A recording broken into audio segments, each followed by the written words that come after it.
Welcome to Pub Day on a Mighty Blaze. Kit Frick and I are here today to talk to you about, well, I didn't kill. So that everybody that interviews you gets to say, I killed Zoe Spanos. Yes, I know. Who knew that it would elicit so many confessions? I know, I killed. You know what? I think especially this summer, it's a really great thing to be able to say, I killed Zoe Spanos. I didn't kill Zoe Spanos. And I am Robin Kall, your host, Reading with Robin for A Mighty Blaze on this Pub Day Tuesday. Our guest, Kit Frick, is a novelist, poet, McDowell Colony Fellow from Pittsburgh, PA.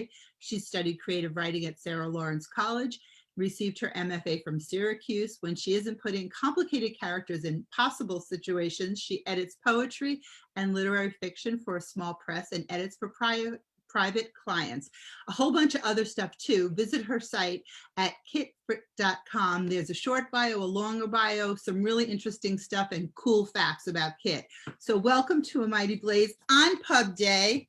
Thank you so much, Robin. Yay, you're welcome. And the first thing, of course, that you notice, and I saw it's your first printing, are the cool blue pages. Yes. Oh my God. I know. How beautiful are they? So beautiful. And that's why I don't understand why I get people like the tablets and I get people like to listen. I get that, but like, you can't get this cool blue stuff that way. Or is there a way to get stuff cool? No, the sprayed edges are exclusive to the first printing hardcover. So yeah, it's just the first printing for the hardcover. So, you know, grab yours while supplies last, at the risk of sounding like an advertisement. You're also, you're a writer and you're in the biz. You know the whole thing. You got the whole drill. But when I saw this, I was like, you really rarely see this. Like if it were my book, I would insist.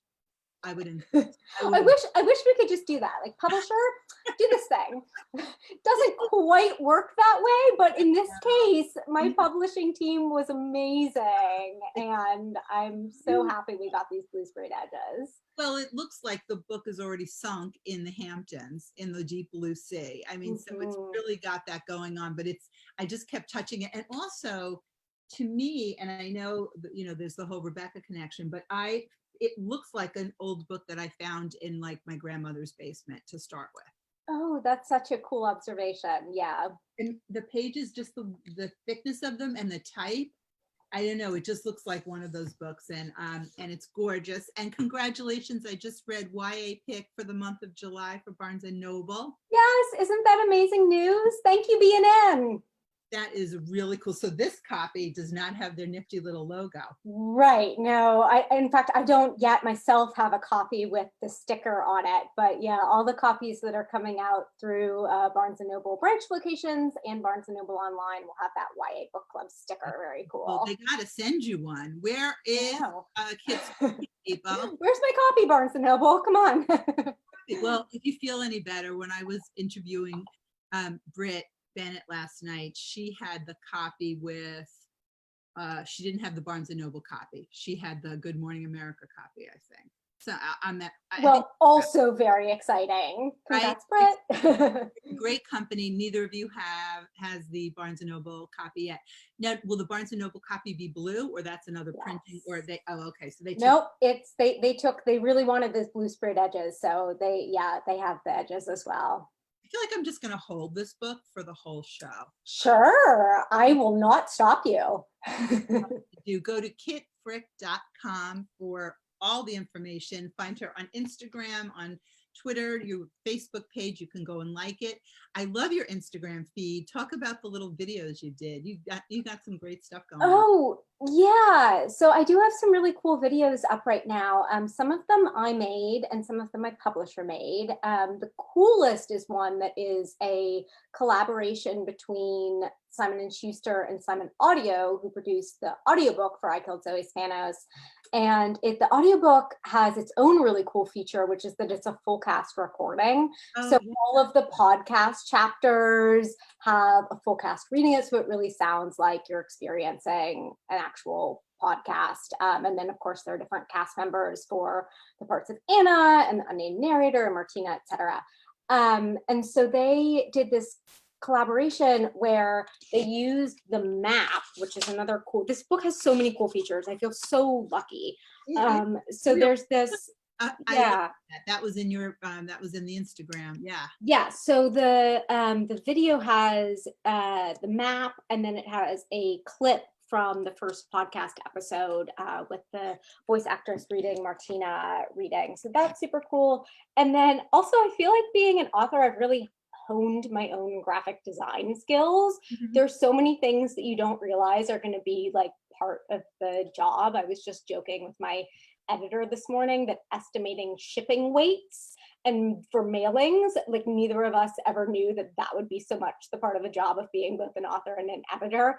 And another thing is doing all of these graphics. So, you know, like everyone else, I use Canva. It's nothing super special, but they recently added animation features. So I've been able to do videos for some of my— that video, the animated map, you were able to do that?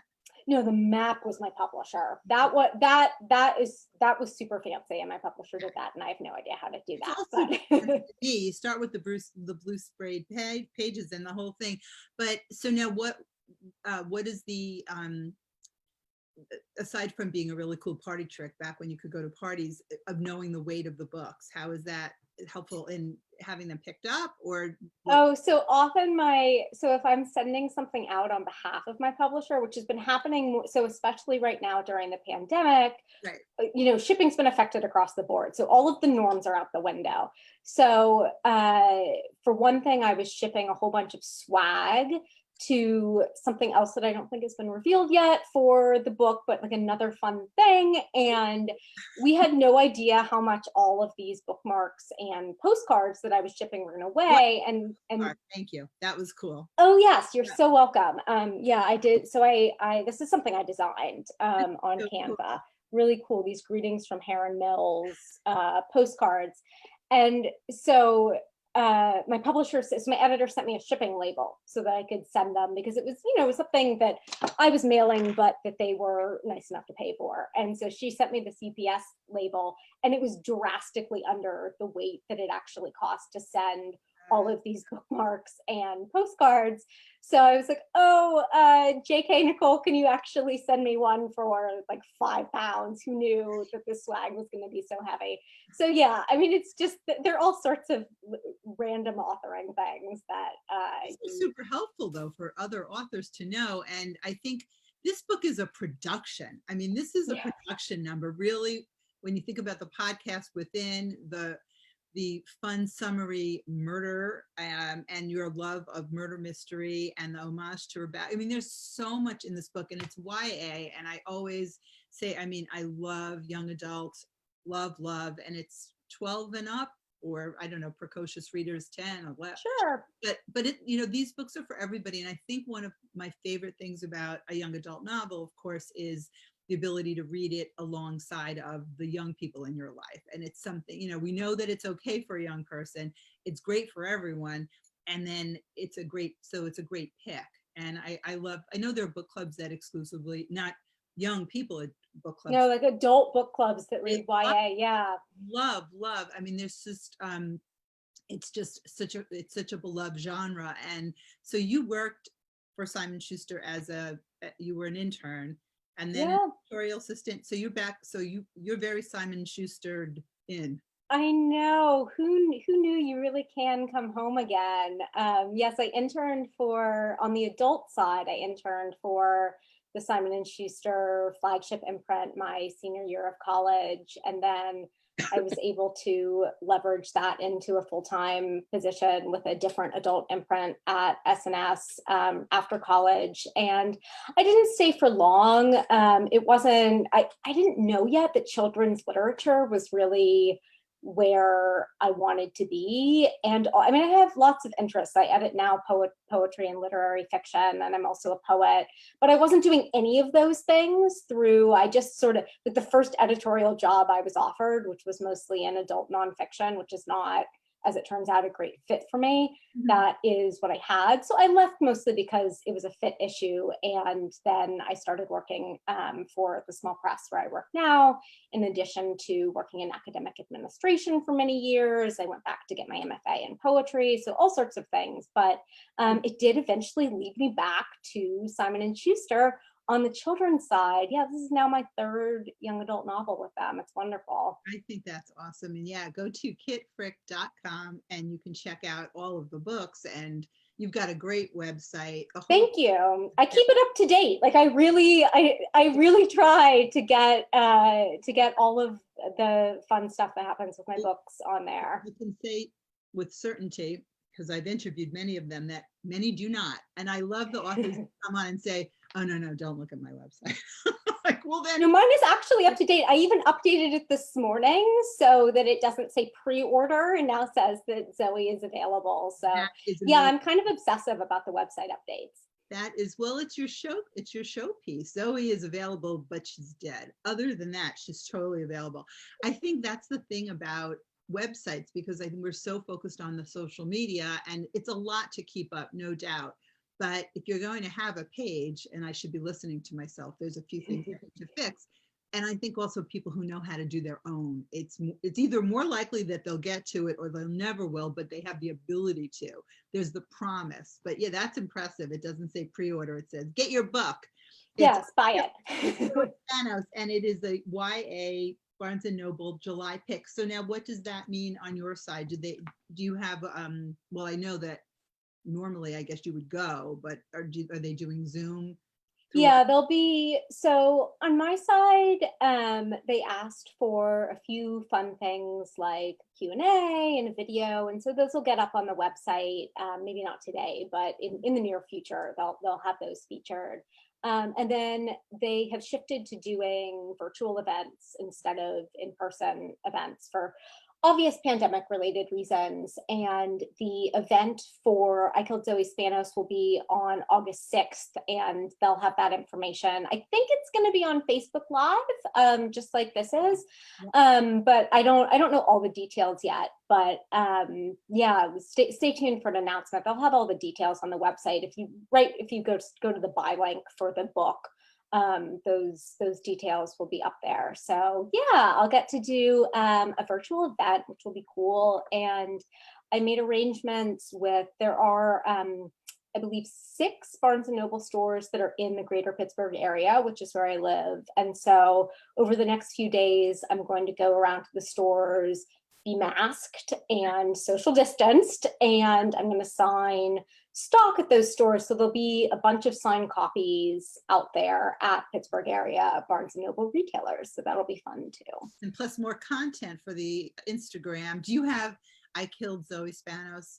I should have put it on a mask. I did not make a branded mask, no. Can't you just do that like quick? You probably could draw it. I mean, maybe, I don't know. My costume design skills are not up to par with my graphic design skills, I will say. I just have such confidence. We only know each other a little while, Kit, but I have such confidence in your ability to pull everything off. Okay, so let's talk about the story. It's today. It's Who I Killed Zoe Spanos, and the Rebecca connection. Of course, I mean, to me, the summer is the perfect time for Rebecca. I mean, I guess any time is. I'm a huge fan. But or the movie or the book, all of it. But the book is set in the summer of 2020. Yes, which is now an alternate reality version of the summer of 2020, because who knew 2 years ago when I was writing this book that this summer would unfold in this way. But so, imagine the summer of 2020 minus the pandemic, and that's what we've got in I Killed Zoe Spanos. So yeah, at what point did you start to think, was it like February or March where you thought, oh God, I set my book in the summer? Who would have thought? Like, because I know, I mean, it doesn't matter, but it is. The date is never actually in the book. It is supposed to be this summer. If you line up, like, there are days and dates, and like the days of the week correspond with this summer, so it makes sense that it's 2020. But 2020 is never in the book, so I feel like No big deal. It was one thing that was entirely out of my control that I just decided not to worry about at all. No, I know, it's funny. It's just like thinking about that summer of, and I forget who I just spoke to the other day that was talking, Head Over Heels. Hannah Ornstein's book was to come out for the 2020 Olympics. Anyway, Oh, yeah, yeah.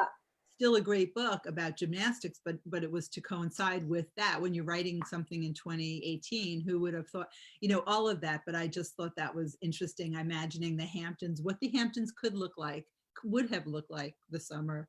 I know. I mean, going into this year, all authors with a 2020 book, unless you happen to have an election specific nonfiction title, in which case, just like with the Olympics, your publisher was probably specifically timing it for November.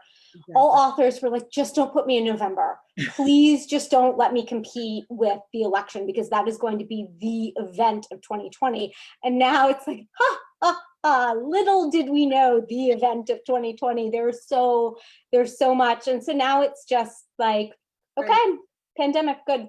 Let's do this. Yeah, that's the backdrop about all of this, of just in some ways, I mean, it sucks. I'm not giving any illusion that it's not, but just the piece of it where people are a little like, well, that's just the way it is with a lot of things, it's just, there's been a sort of letting go of, maybe it was more in the beginning, or maybe as people have settled in. I keep flipping back and forth, but as far as it goes to the way things are produced or put out there, certainly, I mean, people are looking for entertainment to me, it's the best time ever for books, because there are people who I know who are reading, who are like, I've gotten messages from people that are, look, I really don't read, but like, there's no sports on. I can't really play sports because I just like did something to my toe. Well, you would not believe the confessions that I receive, in many different forms. And they're like, or I've had a few people who've asked me about going back and rereading the books that they didn't read in high school. And I was like, oh, that's hilarious. I know, I'm like, don't you feel still guilt after like 30? Yeah. About AP. Like, I didn't complete that assignment and now it's like eating me up from the inside. That's so funny. It's hilarious where people are like, where their minds are going. And I'm like, you know what? There's a reason that book was assigned 30 some odd years ago, maybe, but I have a little something else for you. We've got a few new books out. Here's one of them. If you want a thrilling summer escape to the beach. And it's blue. Yeah, there's nothing like a little murder mystery. So how did this idea come to you? And tell, never giving away too much about a murder mystery. I won't give away much at all, but I love the premise, and you just want to dive right in. Yeah, spoiler free. So I Killed Zoe Spanos was really a marriage of two obsessions of mine, that we touched on already. One is Rebecca, the classic seaside thriller by Daphne du Maurier, and the other is true crime podcasts. So I had this question that I kept thinking about as I was rereading Rebecca for the fourth or fifth time. I've read it a bunch, and I just kept thinking, what if Rebecca De Winter, the first Mrs. De Winter, who is missing at the start of the novel, what if Rebecca De Winter had gone missing today in the era of true crime podcasts? How would that story have unfolded differently? This affluent, privileged white woman in the equivalent of the Hamptons. She lives in a wealthy seaside village outside of London, which is what brought me to the Hamptons setting, which was the third major piece that had to fall into place for the spark of this book. If it were to be set in the US, where would it be? And the Hamptons, of course, made complete sense. So I had this question about what that story would look like. And then what if I made it YA and put it in the Hamptons? And what if the podcast was actually a part of the book? And all of those things, I was like, I just have to explore this. I am so fascinated by it myself because I love Rebecca. I am fascinated with true crime podcasts. Not all of them are wonderful. It's very complicated genre and not all of them get it right, but I'm very interested in it as a consumer of true crime reportage. And I live in Pittsburgh now, and I'm from Pittsburgh, but I lived in and around New York City for almost 2 decades. And I was living there in Brooklyn while I wrote the book. So the Hamptons are, of course, I'd been to the Hamptons. The Hamptons are, right there when you're in Brooklyn. So it was a setting that was close to me and I was familiar with, and I was easily able to go do a really fun research trip out to the Hamptons to get some setting details right. So yeah, that was the inspiration. It was this mix of all these questions and interests. Like everything, like all your favorite stuff, it sounds like. What are some of your favorite, the ones that you would say are worthy, the crime podcasts? Oh yeah, there are so many. So I keep recommending Bear Brook, which is an investigative podcast, like Martina's podcast is in I Killed Zoe Spanos. And Bear Brook, it came out about 1.5 years ago, and it is a production of New Hampshire Public Radio. And it's about the discovery of bodies, unidentified bodies, in these 2 barrels on the outskirts of Bear Brook State Park in New Hampshire. And the story just gets so much twistier from there. And it's really well reported and thoughtful. And it exhibits all of the things I love about great true crime podcasts. And everyone's going to recommend the first season of Serial. I'm sure everyone's already listened to that, so I don't need to speak more about that. But I think all of these true crime podcasts that you're seeing popping up in books published from like 2018 onward, many of us were drawn into the genre of true crime podcasts through that first season of Serial. And then there have been just so many amazing podcasts that have come out from there. Yeah, just like took off crazily. I mean, I know a lot of people who are so addicted to them, and it's a whole other world. And so to be able to put that into this book, and then again, speaking with Kit Frick. Why did I do that? I've never called you Kate.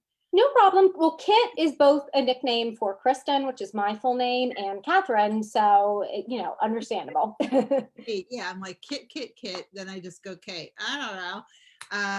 My coffee is a little low, but go visit the website at kitfrick.com, and the audio version does sound like a trip, though, with all of that production. I know. I've only heard clips so far. I am so excited to listen to the whole audiobook. I really can't wait. I know it's gonna be absolutely amazing. The whole idea of that. Also, when you can get so many things that are so, passions under one roof or under one blue cover, I love that. But that there are so many ways to ingest this is also really cool. And, it is. Just a lot of theater. And just the whole care of this book. This is a book you just want to hold and pet. So talk about the things that you can talk about. So, some of the characters, and also what you hope your readers, I mean, it's an enjoyable read. We want that. It's entertainment. You're taken away, but also, the things that are relevant that you want to say about. Sure. So let me tell you just a little bit about the book and the central characters. I Killed Zoe Spanos takes place in 2 timelines. It opens in the fall when Anna walks into the police station in Heron Mills Village and confesses to playing a role in the death of local teen Zoe Spanos, who has been missing since the previous New Year's Eve. And then we go back to June, to the beginning of the summer, when Anna is first arriving into Heron Mills Village for a summer nanny position. And so the question really becomes, what happened between Anna's first arrival in Heron Mills Village and her walking into the police station and confessing? And then there's an added complication, which is the fact that Anna's confession has some holes in it. And there is another local teenager, Martina Green, who is the best friend of the little sister of Zoe Astor.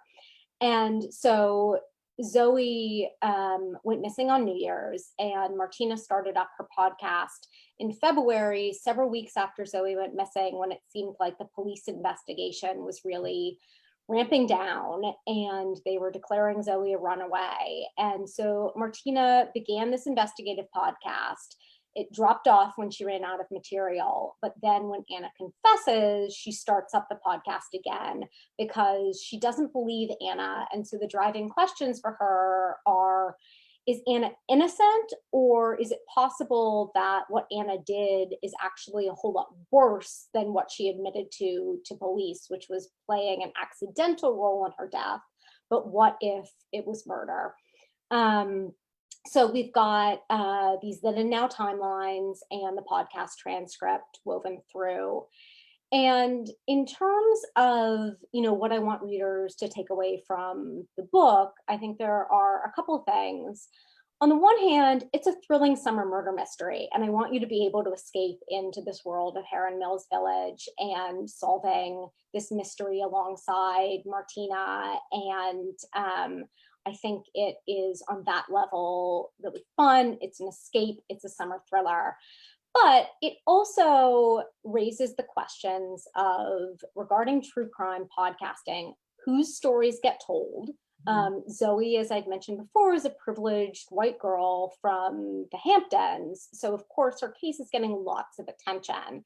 And without getting too spoilery, I can't say much beyond that, but it does raise the question of whose stories get told and whose don't. And also how true crime reporting can positively and negatively impact the lives of the very real people that are involved in these very real cases. And Martina gets into some hot water at one point. And so it also raises questions having to do with race and true crime reportage. So I'm hoping that readers come away both with this, thrilling summer escape, but also thinking about some of these deeper questions surrounding true crime and reporting, and and centering female victims, which was very important to me in this story as well. Yeah, you really covered a lot, Kit, and I'm always so worried about spoilers, especially in this. So I'm glad that you took that one. But what gets reported, and also really touching on, because I always think about that with the podcast, that these are real people. Like, people get all engrossed in it, and it's a story, but it's, that's the true part of the true crime. And what it's like for, people who, say things to people like, you might even be out and about and hear, oh my, did you hear that really great podcast? And it's like somebody's life. So I think that's really an interesting element to the whole thing. And you cover it all, and it's I killed Zoe Spanos. I mean, spoiler alert, hello. Now everybody knows I'm not just here on A Mighty Blaze on Tuesdays for Pub Day. Robin did it. I also killed Zoe Spanos with the beautiful blue covered edges. And thank you so much, Kit. This was such a treat. Again, go to kitfrick.com, follow her on Instagram, Twitter, and like her Facebook page, and check out all the really cool stuff happening at Barnes & Noble with the Young Adult July pick, and more. Follow her on Instagram. So much fun. And also go on her website. You'll see it up to date. And I'm on it. Treat. Thank you so much. Thank you, Robin. This was a blast. Thank you so much for having me and for helping me celebrate my release day for I Killed Zoe Spanos. Love that. Happy Pub Day. I killed Zoe Spanos. I like that. Like To Tell the Truth, that show, right? Or Yep. I killed Zoe Spanos. Thank you. Bye-bye.